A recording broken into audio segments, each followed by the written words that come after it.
Fokus Pagi, Radio Republik Indonesia Lok Semawe.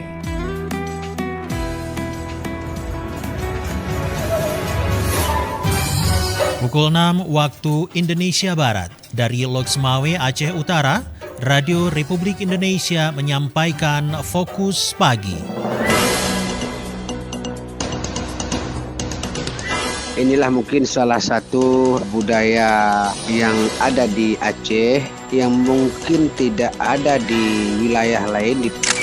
Mengikuti tradisi tempo dulu di masa Sultan Iskandar Muda. Kalau siang hari agak masih seperti biasa, Pak. Tapi di malam hari agak meningkat, Pak.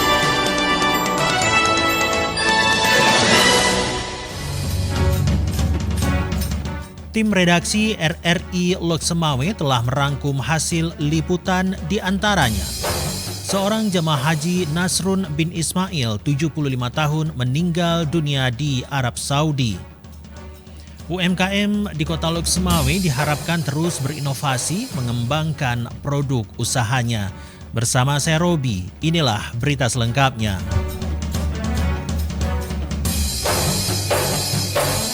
Dinas Kesehatan terus melakukan pengembangan rumah gizi Gampung atau RGG untuk menurunkan angka stunting di Kota Lok Semawe. Dari 68 gampung di Lok Semawe, sekitar 24 diantaranya telah memiliki RGG. Demikian disampaikan Kepala Dinas Kesehatan Kota Lok Semawe, Safwaliza, dalam dialog Lok Semawe pagi ini di Pro 1 RRI Lok Semawe, Kamis 20 Juni 2024. Kata Safwaliza, RGG ini telah dicanangkan oleh PJ Wali Kota Lok Semawe Ahanan. Adapun tujuan dari Rumah Gizi Gampung ini adalah untuk memberikan penanganan lebih lanjut terhadap balita dan anak-anak stunting dan gizi kurang serta bagi ibu hamil, terangnya. Saat ini angka stunting sebesar 28,1% dari tahun 2022 lalu. Pada tahun 2023 turun menjadi 20,7%.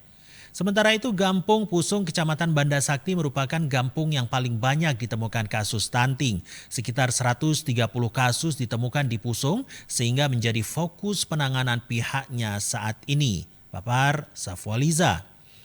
Dinkes Lok Semawe juga telah menyebarkan 100 penyuluh ahli gizi ke desa-desa yang ada di Kota Lok Semawe. Kehadiran rumah gizi kampung di Kota Lok Semawe sangat bermanfaat bagi penurunan angka stunting yang selama ini tergolong tinggi. Kesik Kampung Pusung Baru, Kota Lok Semawe, Hamdan, menyebutkan melalui rumah gizi kampung setiap anak yang mengalami stunting bisa dikontrol secara kontinu oleh petugas kesehatan posyandu serta relawan desa setempat dan ibu PKK. Disebutkan di desanya saja saat ini sekitar 44 anak mengalami stunting sehingga perlunya pengawasan setiap saat serta pemberian makanan tambahan dengan sumber dana APBG, orang tua asuh dan dari donatur lain. Sejauh ini dari 44 anak yang mengalami stunting, 4 orang diantaranya sudah mengalami perubahan melalui pemberian makanan tambahan tahu tempe serta telur. Diharapkan dengan adanya rumah gizi kampung, ke depan tidak ada lagi anak yang mengalami stunting. Hal ini bisa terwujud dengan pengawasan serta kerja keras semua pihak agar Kota Lok Semawe bebas stunting. Demikian Muhammad Jafar melaporkan. Masih bersama kami, Fokus Pagi, Radio Republik Indonesia Lok Semawe.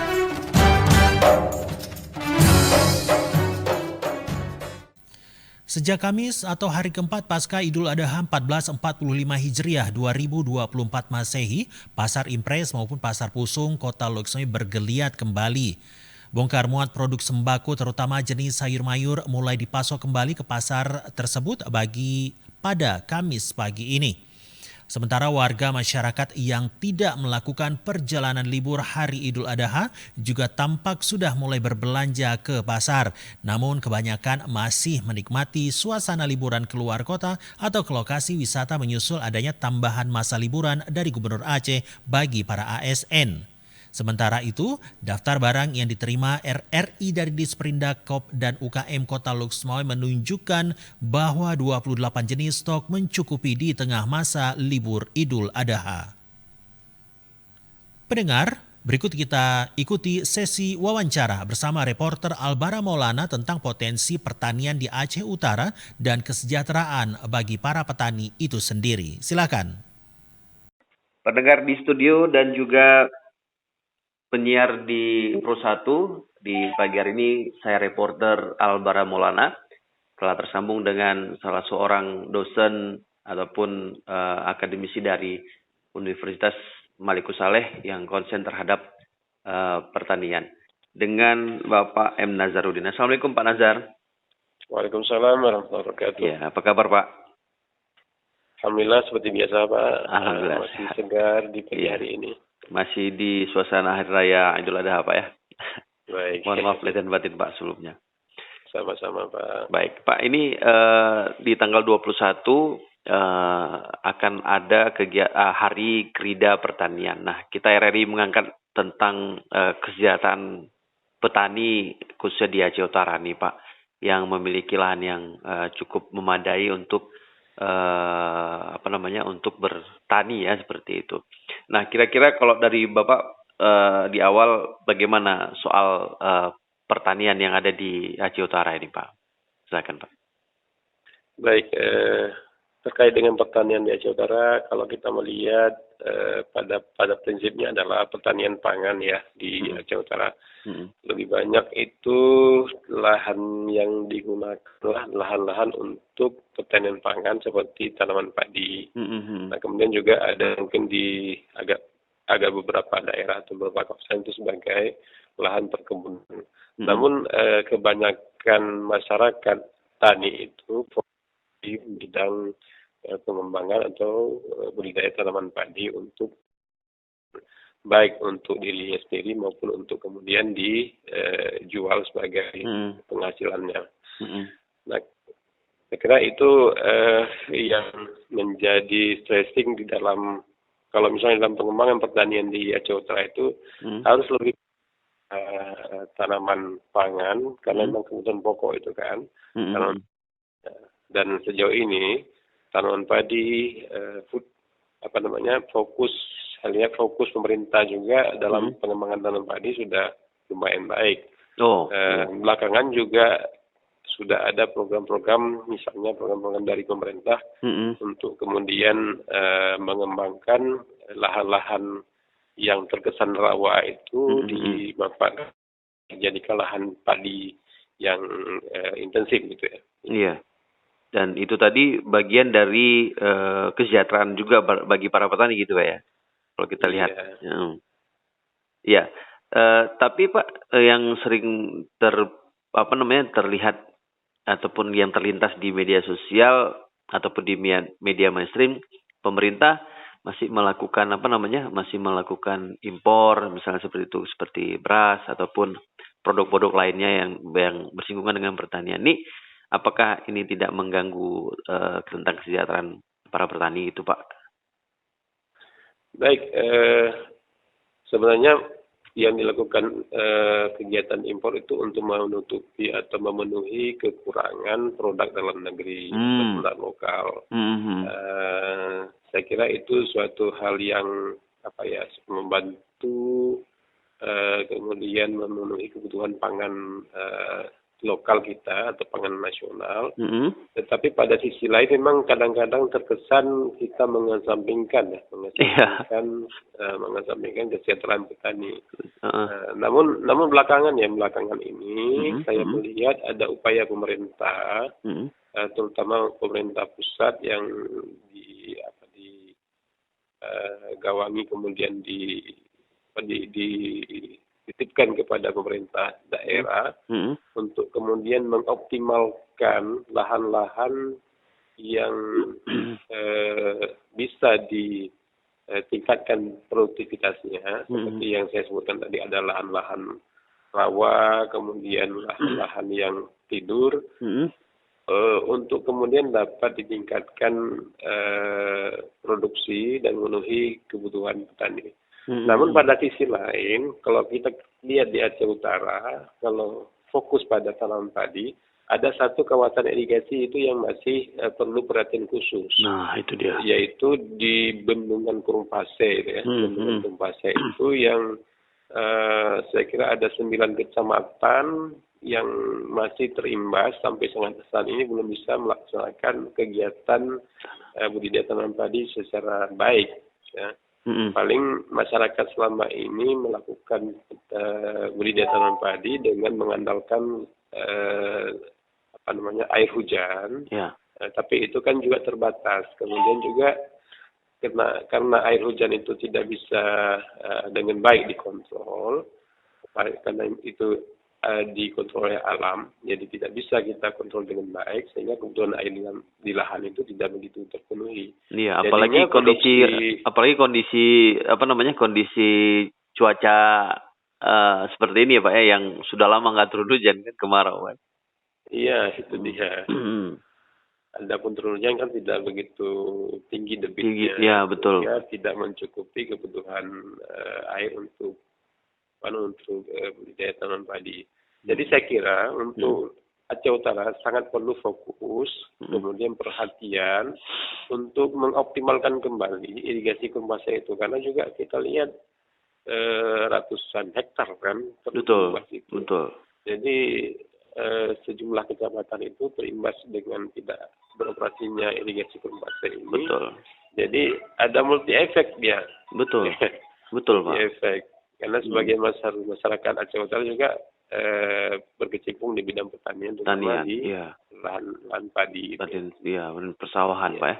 Betul, dan itu sangat dibutuhkan sekali. Baik, Pak Nazar, terima kasih banyak waktunya Pak. Mudah-mudahan ini bermanfaat dan juga bisa jadi informasi tambahan bagi kami dan juga pendengar kami Pak. Baik, terima kasih. Assalamualaikum warahmatullahi wabarakatuh. Waalaikumsalam. Masih bersama kami, Fokus Pagi, Radio Republik Indonesia Lok Semawe.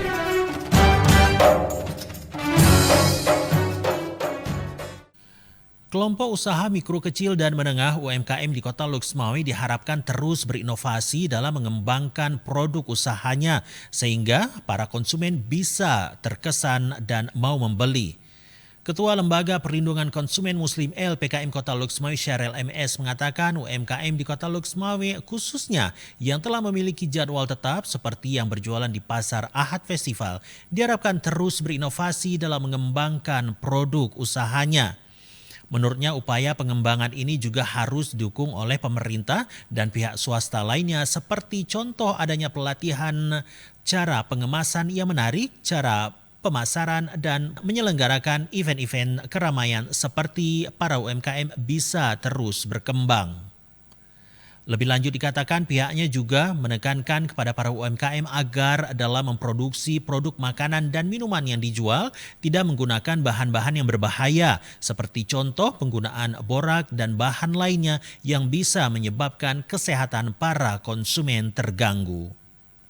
Ya, itu kan sebenarnya mereka lebih paham bagaimana membuat produk itu bisa bertahan 2-3 hari tanpa memakai pengawet ya.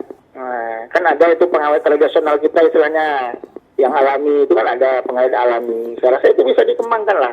Iya, tinggal menggerakkan aja. Artinya mereka melakukan gebrakan itu aja. Sebenarnya nanti akan timbul juga atau buat lomba desain ikon Kota Lok Semawe dalam bidang pariwisata kan bisa aja. Banyak kok situ perusahaan yang bisa jadikan sponsor gitu kan. Karena sekarang apa yang diharapkan dari ekonomi Lok Semawe sekarang kan nggak ada selain perdagangan dan pariwisata ya kan.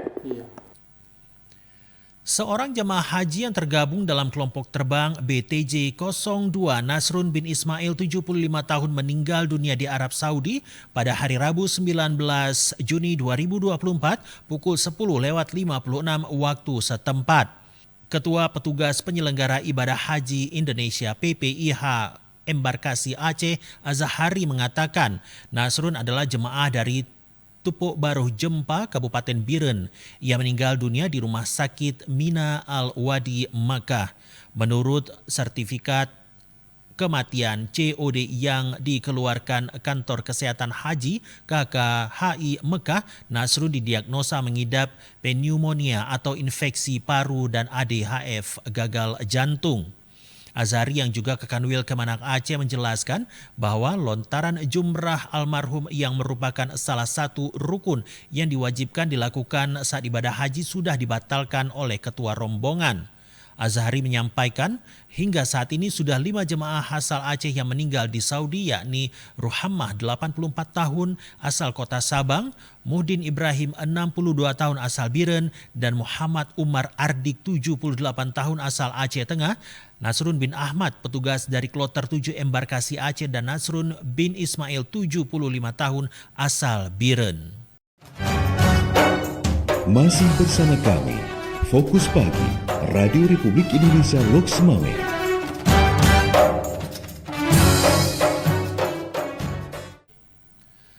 Menurut inisiator Loks Mame Club, ILC Kota Bekas Petrodolar ini memiliki keresahan mendalam terhadap permasalahannya. Karena itu perlu untuk dilihat lebih dalam lagi masalah apa saja yang terjadi belakangan ini di Kota Loks Mame, sebut founder ILC Rahmat Baihaqi Kamis 13 Juni 2024 dalam siaran persnya kepada RRI.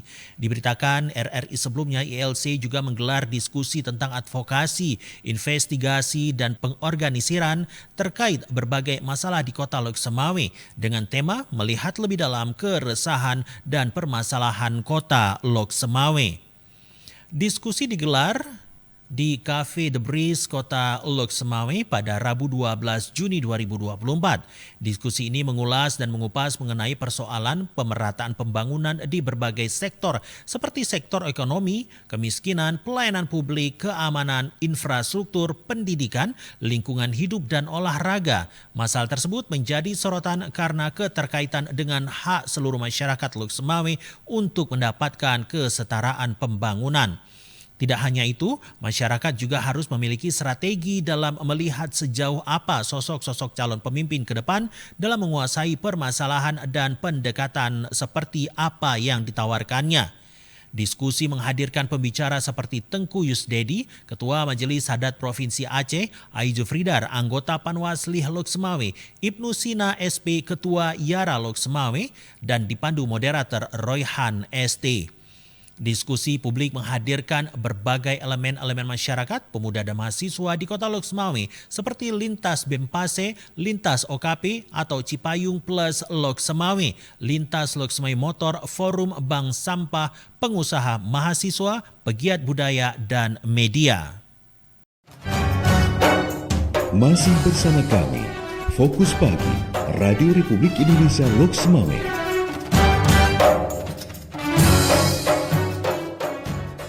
Wilayah pesisir Biren, Kota Loks Mame, Aceh Timur dan Langsa diprediksi cenderung panas untuk sore Kamis 20 Juni 2024. Sedangkan untuk dataran tinggi Benar Meriah, kawasan Kecamatan Juli hingga Pesangan Biren diprediksi akan diguyur hujan disertai petir, sementara Loks Mame diperkirakan akan hujan ringan pada Kamis malam. Demikian berdasarkan perakiraan cuaca yang disampaikan perakiraan BMKG Malikut Saleh Aceh Utara Arijudin dalam update info cuaca sore ini di Pro 1 RRI Loks Mame.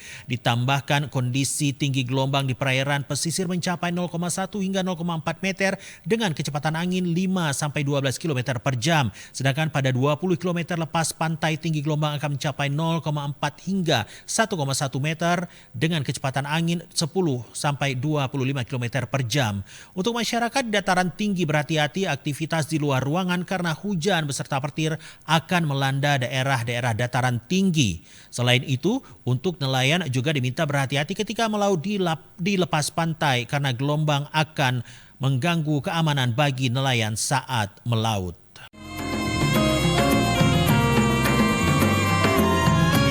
Demikian pendengar Fokus Pagi edisi hari ini. Bersama saya Robi, tetaplah bersama kami di Lintas Loks Mame Pagi. Demikian Fokus Pagi, Radio Republik Indonesia Loks Mame.